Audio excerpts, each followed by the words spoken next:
Assalamualaikum warahmatullahi wabarakatuh. Salam sehat, salam semangat bagi teman-teman semua calon ASN P3K.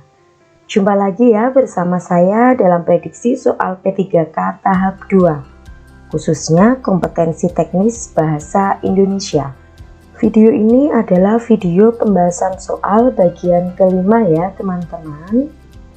Bagi teman-teman yang belum menyimak video-video sebelumnya, link sudah saya sematkan di bagian atas ya.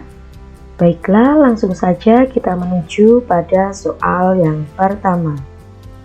Penggunaan huruf kapital yang tepat terdapat pada kalimat. Langsung saja jika ada soal seperti ini kita amati, kita analisis dari kalimat 1 hingga kalimat yang terakhir ya teman-teman. Kita lihat kalimat pertama dulu. Rafalsya akan mengikuti Olimpiade pada bulan Agustus. Nah, kita fokuskan pada penulisan bulan Agustus ini. Apakah tepat penulisannya seperti ini, teman-teman? Penulisan ini kurang tepat ya. Seharusnya adalah huruf A pada kata Agustus atau bulan Agustus, A-nya ini kapital. Sedangkan B pada kata bulan ini tetap menggunakan huruf non kapital. Jadi kalimat pertama ini kurang tepat. Next, kita menuju ke soal yang kedua. Perlombaan itu diadakan untuk memeringati Hari Kemerdekaan Indonesia. Nah, fokus kita pada ini, kata Hari Kemerdekaan Indonesia. Pada kalimat ini, penulisan huruf kapital pada kata Hari Kemerdekaan Indonesia ini apakah sudah tepat teman-teman? Ini juga kurang tepat ya teman-teman. Penulisan yang tepat seharusnya harinya ini hanya tidak menggunakan huruf kapital, jadi hanya menggunakan huruf non kapital. Sedangkan kemerdekaan Indonesia huruf K dan I menggunakan huruf kapital. Next, sekarang soal yang nomor 3, kalimat nomor 3. Penduduk desa itu didominasi oleh suku Jawa. Nah, penulisan suku Jawa, S kapital dan J kapital, ini masih kurang tepat ya teman-teman. Jawaban yang tepat seharusnya S-nya ini, huruf S-nya ini tidak menggunakan huruf kapital, tetapi menggunakan huruf non kapital. Sekarang kalimat yang nomor 4. Upacara bendera selalu kami laksanakan setiap hari Senin. Nah, di sini fokus kita di sini. Hari Senin. Hari Senin. Hanya apakah menggunakan huruf kapital? Jawaban yang tepat adalah H. Huruf H tidak menggunakan huruf kapital, tetapi menggunakan huruf non kapital. Sedangkan penulisan hari Senin, Selasa, Rabu, Kamis sampai Minggu itu menggunakan huruf kapital awalnya. Bisa dipahami ya. Sedangkan sekarang yang terakhir kalimat yang nomor 5. Gunung Kidul mendapat julukan sebagai Bukit Seribu. Nah, kita lihat julukan. Untuk menuliskan sebuah julukan kita sudah tepat, ini sudah tepat ya penulisannya, menggunakan huruf kapital di awalannya. Jadi Bukit Seribu ini B sudah tepat menggunakan huruf kapital dan S pun sudah tepat menggunakan huruf kapital. Jadi jawaban yang tepat adalah A, yaitu kalimat nomor 5. Hati-hati ya teman-teman, jika teman-teman menemui opsi yang diacak seperti ini, harus diperhatikan baik-baik. Jangan sampai kita beranggapan oh yang benar adalah kalimat nomor 5, berarti jawabannya E. Nah, hati-hati ya, jangan sampai, kita harus teliti gitu ya teman-teman. Selanjutnya kita menuju soal kedua. Menyimak dalam konteks bahasa Indonesia bukan sekadar membedakan bunyi bahasa. Menyimak sebenarnya merupakan kegiatan A. Mendengarkan, menganalisis, menginterpretasi, dan mengevaluasi pesan. B. Menganalisis, mensintesis, memaknai, dan menginterpretasi pesan. C. Menganalisis, mensintesis, menginterpretasi, dan mengevaluasi pesan. D. Mendengarkan, menganalisis, mensintesis, dan menginterpretasi pesan. Atau E. Menganalisis, mensintesis, menyimpulkan, dan mengevaluasi pesan. Mana jawaban yang tepat mengenai menyimak, teman-teman? Jawaban yang tepat adalah C. Kegiatan menyimak merupakan kegiatan menganalisis, mensintesis, menginterpretasi, dan mengevaluasi sebuah pesan. Nah, untuk soal semacam ini, teman-teman harus hafal ya, teman-teman. Jadi, harus tahu awalnya menganalisis, mensintesis, menginterpretasi, dan mengevaluasi. Hal ini tidak boleh terbalik-balik ya, teman-teman. Bisa dipahami ya? Kita menuju ke soal selanjutnya. Cermatilah kalimat berikut. Anak berbaju biru tersebut sedang menjual roti di taman. Inti kalimat tersebut adalah A. Anak berbaju biru. B. Anak berbaju biru menjual roti. C. Anak menjual roti. D. Anak di taman. Atau E. Menjual roti di taman. Nah, sebelum mengerjakan soal ini, saya akan mengulas kembali materi inti kalimat. Kalimat inti dapat terdiri atas subjek dan predikat, subjek, predikat, dan objek, atau subjek, predikat, dan pelengkap ya teman-teman. Jadi inti kalimat dapat kita peroleh dari ini tadi, subjek predikat, subjek predikat objek, atau subjek predikat pelengkap. Sebagai contoh, perempuan paruh baya itu sedang melamun di kursi depan rumahnya. Nah, pertama-tama kita harus menguraikan struktur kalimat tersebut. Perempuan paruh baya itu, ini merupakan subjek atau menduduki bagian subjek. Sedang melamun menduduki struktur predikat, dan di kursi depan rumahnya menduduki keterangan tempat. Nah, sekarang kita lihat teman-teman. Syarat inti kalimat adalah subjek predikat, predikat, subjek predikat objek, atau subjek predikat pelengkap. Sedangkan di sini ada keterangan. Jadi nanti keterangan ini kita hempaskan, tidak kita ikutkan dalam inti kalimat. Nah, sekarang kita menuju ke subjek dan predikatnya. Subjeknya ini panjang ya teman-teman. Kita harus bisa menarik inti dari subjek dan predikat ini. Kita lihat, perempuan paruh baya itu. Paruh baya itu ini merujuk pada si perempuannya ini. Jadi bisa kita singkat, subjeknya kita ambil intinya yaitu perempuan. Lalu predikatnya sedang melamun, kita ambil saja kata kerjanya yaitu melamun. Jadi pada contoh kalimat ini inti kalimatnya yaitu perempuan melamun. Bisa dipahami ya teman-teman? Nah, jika teman-teman sudah mengingat kembali materi inti kalimat, kita kembali ke soal. Nah, kita lihat anak berbaju biru tersebut sedang menjual roti di taman. Kita uraikan terlebih dahulu ya teman-teman. Nah, uraiannya adalah anak berbaju biru tersebut sebagai subjek, sedang menjual adalah predikat, roti menduduki objek, di taman menduduki keterangan tempat. Nah, seperti contoh tadi teman-teman, kita lihat pola kalimatnya SPOK. Nah, Keterangan ini tidak terdapat dalam kalimat inti, jadi kita hempaskan keterangannya.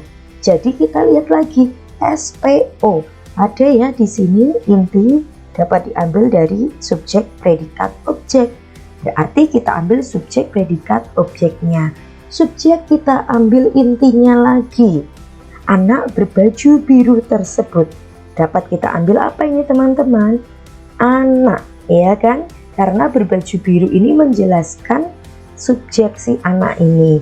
Lalu predikatnya sedang menjual, langsung saja kita ambil kata kerjanya menjual.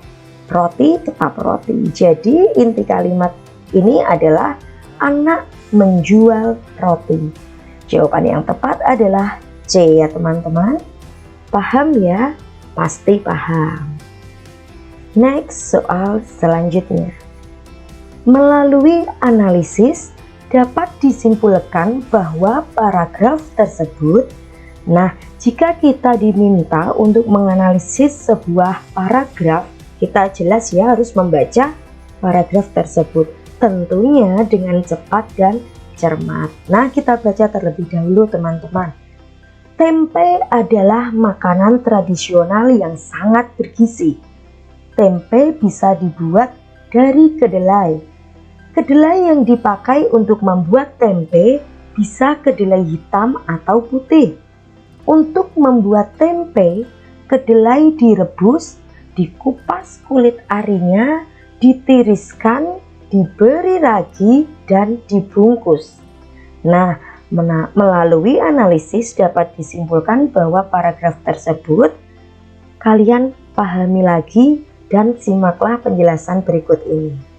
Syarat sebuah paragraf yang baik adalah memiliki kesatuan dan kepaduan makna. Kohesif itu bermakna berpadu, melekat satu dengan yang lainnya, atau lebih mudahnya satu tema. Jadi teman-teman kalimat per kalimatnya itu satu tema dengan membahas sebuah tema yang sama, itu kohesif. Sedangkan koheren yaitu bermakna berhubungan, saling sangkut paut atau bersangkut paut dan runtut. Nah, pada paragraf tersebut sudah memenuhi kaidah kepaduan atau kohesif karena informasi yang disampaikan berkaitan dengan tempe. Dapat kita analisis ya teman-teman, kalimat per kalimat yang disampaikan sudah membahas satu tema, yaitu tempe, ya kan? Nah, akan tetapi paragraf tersebut belum memenuhi kaidah koheren karena keruntutan informasinya belum tercapai. Hal tersebut tampak dari informasi yang terkandung dalam kalimat demi kalimatnya.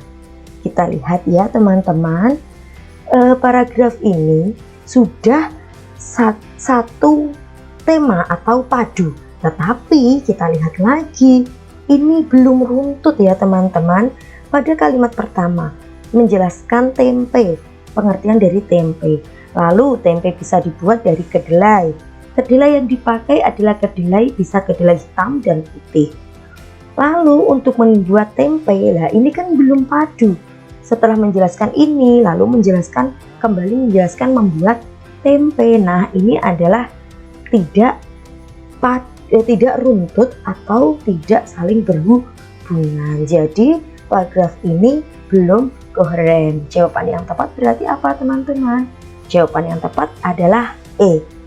Paragraf tersebut kohesif tetapi tidak koheren. Semoga bisa dipahami ya teman-teman. Soal berikutnya. Nah, panjang sekali ya teman-teman. Soal besok bagi teman-teman bahasa Indonesia, soal-soal semacam ini tidak perlu kaget. Teman-teman akan sering menjumpai soal-soal yang satu layar full bahkan lebih. Tetapi tidak usah risau, ada trik-triknya pasti ya teman-teman. Ada trik bagaimana cara mengerjakan agar dapat mengefektifkan atau mengefisiensikan waktu kalian. Nah, untuk soal semacam ini jelas kita langsung menuju ke pertanyaannya. bahasa yang digunakan pada teks tersebut termasuk ragam bahasa. Nah, untuk mengetahui ragam bahasa jelas kita harus membaca paragrafnya, membaca bacaannya, tetapi harus dengan singkat dan cermat ya teman-teman. Nah, kita baca terlebih dahulu. Rokok adalah silinder dari kertas berukuran panjang antara 70 hingga 120 mm atau bervariasi tergantung negara, dengan diameter sekitar 10 mm yang berisi daun-daun tembakau yang telah dicacah. Rokok dibakar pada salah satu ujungnya dan dibiarkan membara agar asapnya dapat dihirup lewat mulut pada ujung lainnya. Ada dua jenis rokok, yaitu rokok berfilter dan tidak berfilter.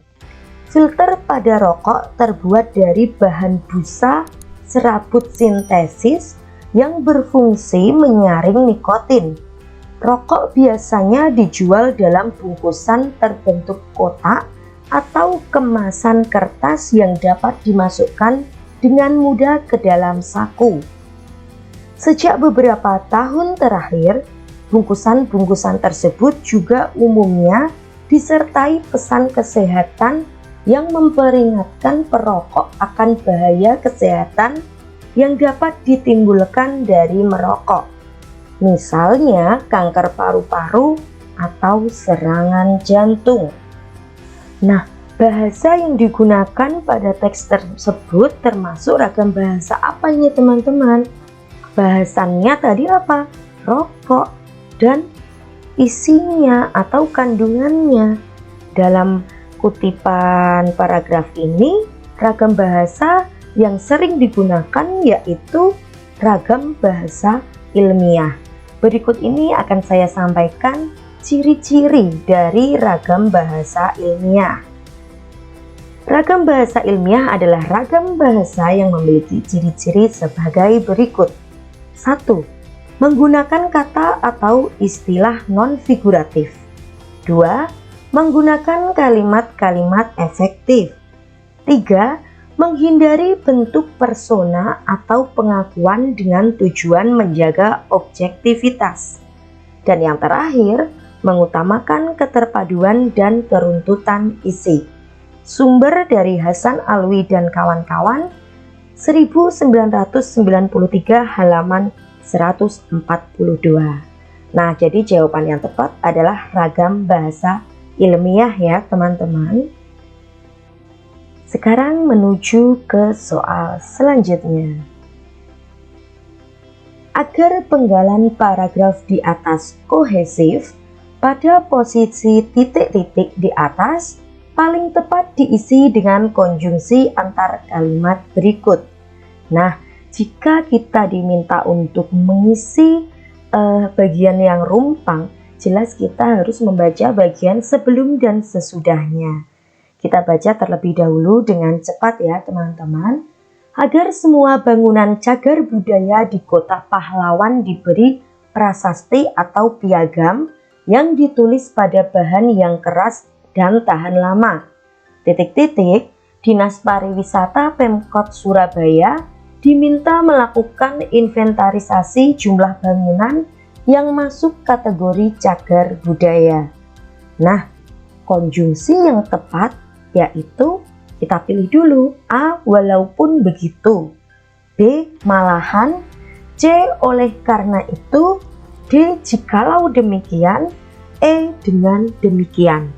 Nah, kita lihat dari kelima opsi ini yang tepat adalah opsi C. Oleh karena itu. Jadi, jika ada soal semacam ini, hendaknya teman-teman bisa menjawab dengan pasti, bisa menjawab dengan yakin ya teman-teman. Kalau bisa ini harus menjadi suatu soal bonus karena teman-teman yakin mengerjakannya. Oke, next lanjut soal yang berikutnya. Nah, kita bertemu lagi dengan soal yang panjang ya teman-teman. Kesalahan kalimat kausalitas yang bercetak tebal pada teks tersebut yaitu, nah Kalau kita diminta untuk memfokuskan pada kalimat yang bercetak tebal, berarti langsung saja kita fokuskan pada kalimat yang bercetak tebal. Tidak perlu membaca keseluruhan ya teman-teman. Nah, ini juga salah satu trik. Jika kita sudah diminta menganalisis sebuah bagian, jadi tidak perlu kita baca seluruh bagiannya.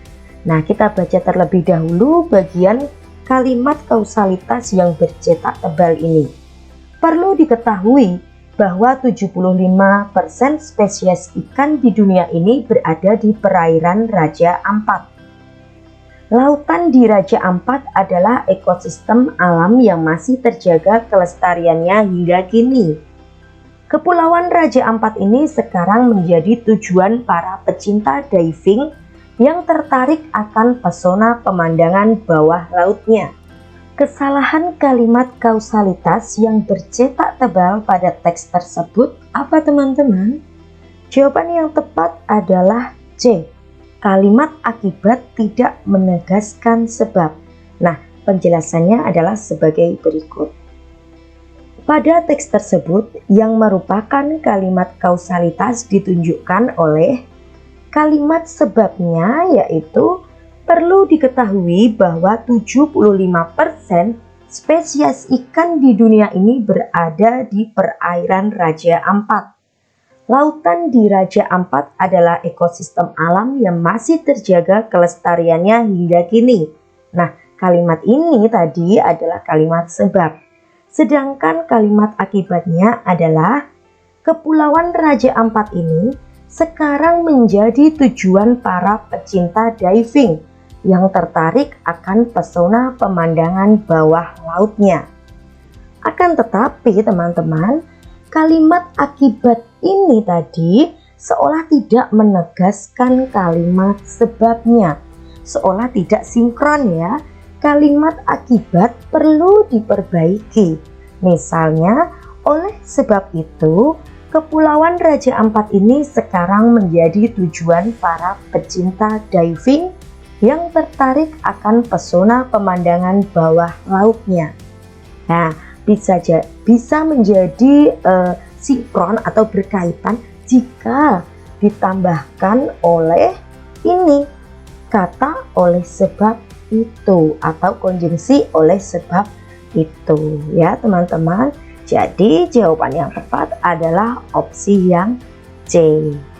Nah, for your information ya teman-teman, pada tes P3K tahap 1 kemarin, soal yang saya kerjakan itu mirip 100% dengan soal yang ini kita bahas tentang kalimat kausalitas dari sebuah bacaan. Nah, saya juga kaget ternyata soal ini kemarin keluar dan saya mengerjakan soal yang sama. Jadi mungkin teman-teman bisa memperdalam materi atau soal-soal semacam soal ini ya teman-teman, agar besok teman-teman bila menemui soal-soal semacam ini dapat menjawab dengan tepat dan yakin dengan jawaban teman-teman. Seperti itu ya. Next, soal selanjutnya. Sebagai ulasan, teks tersebut belum menyampaikan. Nah, ini kita masuk ke teks ulasan ya teman-teman. Kita baca terlebih dahulu penggalan teksnya. Buku kumpulan cerpen Hujan Kepagian ini cukup menarik karena buku ini menceritakan kesaksian tentang revolusi kemerdekaan. Di samping itu, hanya sedikit karya sastra yang menampilkan kisah-kisah di sekitar revolusi yang dialami oleh si pengarang. Selain itu, buku ini juga memiliki amanat yang mengajak kita generasi muda untuk tetap berjuang mempertahankan kemerdekaan bangsa ini dan selalu berbuat baik. Nah, teks ulasan yang sudah kita baca ini belum menyampaikan apa teman-teman? Jawaban yang tepat adalah B, kekurangannya. Nah, teks ulasan yang kita baca tadi hanya berisi kelebihannya. Ya kan teman-teman? hanya berisi kelebihan dari kumpulan cerpen Hujan Kepagian saja. Jadi belum berisi tentang kekurangan kumpulan cerpen tersebut. Jadi sebuah teks ulasan harus memuat kelebihan dan kekurangan sebuah karya ya teman-teman. Next, kita menuju ke soal selanjutnya. Nah, soal tentang teks eksposisi. Tesis teks eksposisi di atas terletak pada kalimat. Nah, bacaan yang panjang ini bisa kita skip dalam waktu beberapa detik. Kita bisa mengerjakan tanpa harus membaca keseluruhannya. Tetapi ada cara cepatnya. Teman-teman harus menghafal struktur dari setiap teks. Kalau teks ini berarti teks eksposisi. Jadi ingat kembali struktur teks eksposisi ya. Teks eksposisi dikembangkan berdasarkan gagasan pokok yang dinyatakan dalam tesis atau pernyataan pendapat. Nah, strukturnya seperti ini. Saya ingatkan kembali. Yang pertama adalah tesis, argumen, dan penegasan ulang ya teman-teman. Saya ingatkan kembali, tesis ini berisi pernyataan pendapat atau gagasan pokok. Lalu gagasan pokok atau pernyataan pendapat tersebut diperkuat oleh argumen-argumen. Kemudian bagian akhir pasti berisi penegasan ulang. Nah, setelah kita sudah ingat kembali struktur dari teks eksposisi, kita kembali ke soal. Apa yang ditanyakan? Tesis, ya kan teman-teman?